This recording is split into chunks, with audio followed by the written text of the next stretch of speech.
નમસ્કાર મિત્રો, આજની વિડીયોમાં વાત કરીશું દેશ અને દુનિયાના સુપરફાસ્ટ સમાચારની। પાકિસ્તાનમાં વધુ 1 કરોડ લોકો ગરીબીમાં ધકેલવાનું જોખમ વર્લ્ડ બેંકે જણાવ્યું છે। હાલમાં 9.8 કરોડ લોકો ગરીબી સામે ઝઝૂમી રહ્યા છે। ગરીબીનો દર 40% છે। કંગાળ પાકિસ્તાનમાં 1.8%ના દરે વૃદ્ધિ જોવા મળી છે। 7 એપ્રિલ સુધી પૂર્વોત્તર ભારતમાં વરસાદ અને આંધી તોફાનની આશંકા। એપ્રિલની શરૂઆતમાં જ અનેક ઠેકાણે મહત્તમ તાપમાન 42 ડિગ્રી સુધી પહોંચી ગયું છે। આટલી ગરમીમાં પણ કેટલાક રાજ્યોમાં વરસાદે માજા મૂકી છે। રતલામ નજીક 2 મુસાફરોએ ફેરિયા સાથે માથાકૂટ કરી અને ચાલુ ટ્રેનમાંથી બહાર ફેંકી દીધો હતો। ટ્રેન ધીમી ગતિએ ચાલતી હોવાથી વેન્ડરનો જીવ બચી ગયો હતો। ભોજશાળાના ASI સર્વેમાં હિન્દુ પ્રતીકો મળ્યા। હિન્દુ પક્ષના વકીલનો દાવો મુસ્લિમ પક્ષે નકાર્યો છે।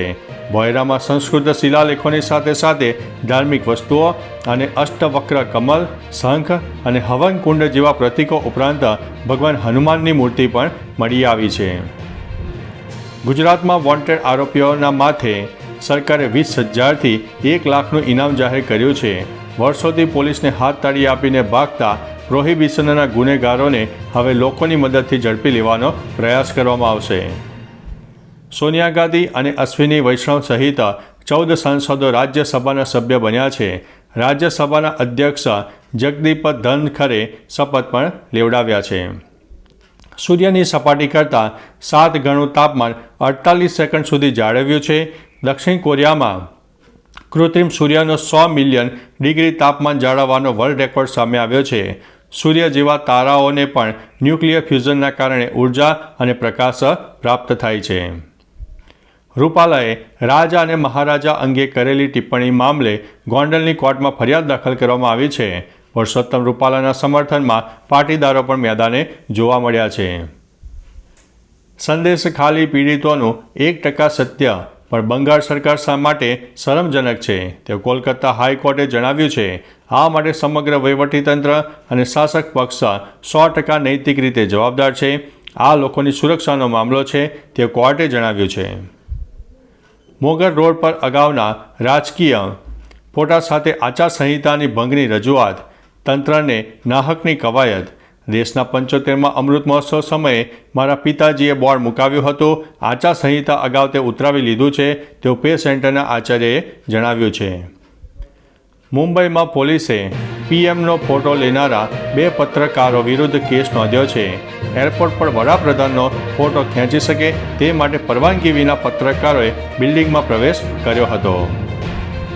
દેશની ટોચની IIT સંસ્થાઓના 40% વિદ્યાર્થીઓ બેરોજગાર જોવા મળ્યા છે। નોકરીમાં કરોડોનું મળતું પેકેજ 3 લાખે પહોંચી ગયું છે। દેશની નંબર 1 IIT મદ્રાસમાં 900 વિદ્યાર્થીઓ નોકરીની રાહ જોઈ રહ્યા છે। તાઇવાનમાં ભૂકંપમાં 2 ભારતીયો ગુમ થયા છે। 24 કલાકમાં 5થી વધુની તીવ્રતાના 200 આફ્ટરશોક નોંધાઈ ગયા છે અને અત્યારે તાઇવાનની હાલત ખરાબ બની ગઈ છે। કેજરીવાલને CM પદ પર રહેવું કે નહીં એ નિર્ણય તેમનો પોતાનો છે। જરૂર પડી તો રાષ્ટ્રપતિ દખલ કરશે તેવું હાઈકોર્ટે જણાવ્યું છે। દિલ્હી હાઈકોર્ટે કેજરીવાલને મુખ્યમંત્રી પદેથી હટાવવાની માગ કરતી અરજી પર હસ્તક્ષેપ કરવાનો ઇનકાર કરી દીધો છે। 1 વર્ષ પહેલાંની તુલનામાં શાકાહારી થાળી 7% મોંઘી થઈ છે। નોનવેજ થાળીના ભાવમાં ઘટાડો થયો છે। વાર્ષિક ધોરણે ડુંગળી, ટામેટાં અને બટાટાના ભાવમાં 40%, 36% અને 22%ના વધારાને કારણે શાકાહારી થાળી મોંઘી બની છે। રાષ્ટ્રપતિ મુર્મુએ પ્રથમ સ્વદેશી CAR T-સેલ થેરાપી કરી છે લોન્ચ। ઓછા ખર્ચે કેન્સરની સારવાર થઈ શકશે। ભારતમાં 2019માં કેન્સરના લગભગ 12 લાખ નવા કેસ આવ્યા હતા અને 9.3 લાખ લોકો મૃત્યુ પણ પામ્યા હતા।